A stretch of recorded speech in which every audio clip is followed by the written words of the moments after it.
কেলংয়ের cafe থেকে বেরিয়ে আমরা গাড়ি দাঁড় করালাম শিশুতে। এখানে অনেক অ্যাক্টিভিটি হচ্ছিল।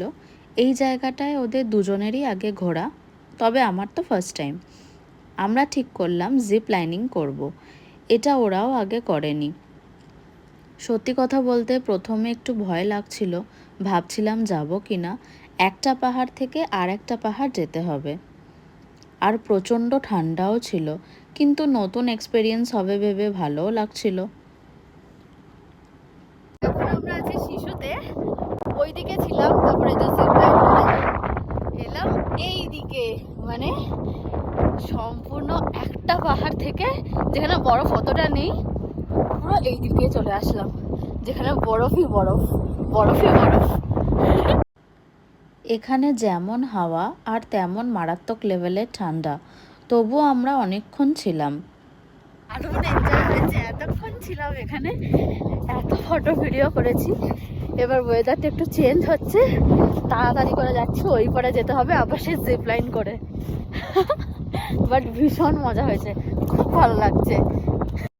গত বছর কাশ্মীরে এটিভি আর স্নো বাইক চড়েছিলাম। জিপ লাইনিংটা বাকি ছিল, সেটাও এবছর হয়ে গেল। তবে ফেরার সময় ভয়ের বদলে মজা লাগছিল।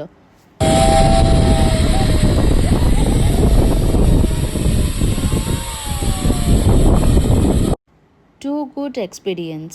তবে এবার ফেরার পালা। এটা হলো মানালিরই সেকেন্ড হোটেল। অ্যাকচুয়ালি ওই দিন আমাদের কেলং বা শিশুতে থাকার কথা ছিল, কিন্তু ওয়েদার চেঞ্জের জন্য আমরা মানালিতেই ফিরে এসেছিলাম। তাই আগের হোটেলটা একদিনের জন্যই নেওয়া ছিল বলে এটা অন্য আরেকটা হোটেলে থাকতে হলো। সারাদিন ঘোরার চক্করে লাঞ্চ করলাম সন্ধ্যা 7টায়। মানালি মল রোডেই বাঙালি হোটেলে গিয়ে খেলাম ভাত, ডাল, আলু পোস্ত, মাটন, চাটনি, পাঁপড়। খাবারের কোয়ালিটি আর কোয়ান্টিটি দুটোই ভীষণ ভালো ছিল।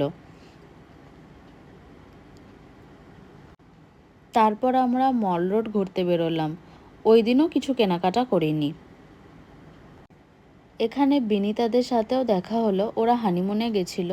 কদিন আগেই ওদের বিয়ের ভিডিও শেয়ার করেছিলাম।